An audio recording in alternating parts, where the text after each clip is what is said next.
This is number 6.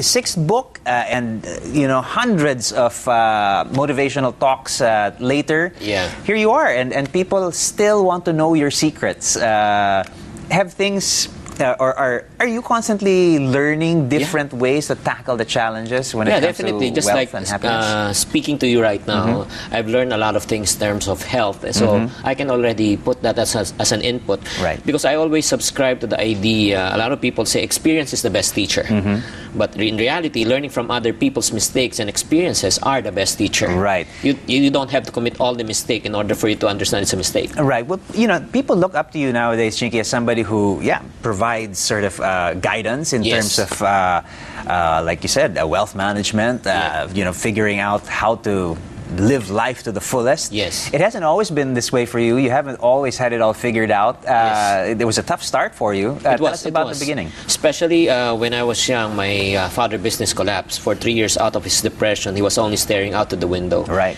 So because of that, we really are having a hard time making both ends meet. So that was the one that opened me to my entrepreneurial spirit. I started to sell toilet paper. From toilet paper, I sold pants, I sold shoes, I sold shirts. All right. My goal is to be... I mean, we're talking about you being a young, 12 years young old. boy. Yeah. Yes, at 12 years old. My goal was to hit my first million at 35. Right. But because of that entrepreneurial spirit and the challenges that I've faced, I hit my first million at the age of 24 to 27. All right. Yeah. Way to go. So because of that, it has been my passion also to share with people who are also experiencing the same types of trials and challenges. Instead of doing trials and errors, why don't we share the tips that we have learned from the past? Right. And especially not only from my own personal experience, but from other people's experiences. Okay. Well, in speaking of experience, in your experience, a lot of people sort of hit a wall, so to speak, and say, well, I'm not going to make it. I don't know how to get myself out of this hole. I don't know how to turn my life around. I don't know how to make my finances work for me. What is it that stops people from breaking through that barrier and really sort of grabbing life by the horns and making things happen for themselves? That's a great question, Paolo. That's first things first. In order for you to have an excellent life, you got to have an excellent mindset. Okay. You got to change your mindset, your way of thinking. I always tell people this formula when I teach called mindset plus action equivalent to what we call as result. Okay. Negative mindset, negative action, negative result. Positive mindset, positive action, positive result. Okay. In other words, you can never win in life with a defeated mindset. You can never live a successful life with a failure mindset. Sure. So first things first is you got to change your perspective. If you always say, I cannot make it, I cannot do it, I don't think I have the capability, you're already defeated. Right. So very, very important, again, change your mindset. You got to be optimistic, but you got to be realistic. Okay, sure. Optimism is great, but you got to be a realist also. You cannot say that I can jump out of the building and I can float. No, you cannot defy the law of gravity. So you got also to do your homework. You got to do due diligence. You got to pay the price in order for you to become successful. Okay, I mean, I often make the mistake of thinking, people who are very successful in terms of finance, financial success, siguro walang ginawa tong mga to except magtrabaho. How can they have a balanced life if all they think about is business? How can they have a happy life if all they think about is how to make their finances grow? But you can't have all these things all together, can't you? How can you make that happen? Living life according to priority, not to urgency. A lot of people say you got to be good in time management, but I always share with people you got to be good in priority management before you can be good in time management. Okay. So my life's personal priority, personally, first is my relationship with my God, with my Maker. Okay. Next is my family. That's my wife, and that's my spouse and my kids. And third is my business or profession to support my family. Fourth is helping others, or what we call as ministry. Okay. And last is yourself. Okay. That's how I live my life according to priority. So if you don't live life according to priority, there will be mismanagement. Like for example, you put your business first before your kid's birthday or your anniversary, you can easily justify and tell them this is for our future. But as it piles up through time, the strain in terms of relationship will be broken. Right. So very why else are you working? Except exactly. Like, it's for your kids, it's for your wife, it's for your family. So I do believe you can be successful. At the same time, you can live a balanced life by living life according to priorities. Okay. Is there a formula that a one formula that works for everybody? Are there universal truths or sort of roadmaps that you can say, just eto lang sundan mo and you will get to where you want to go? Or do you sort of have to look at everybody's situation case to case? Well, there are certain things that different strokes for different people. Right, okay. But in terms of principle, it works the same. Just like the law of gravity, what goes up must come down. You cannot say it only works for a few people.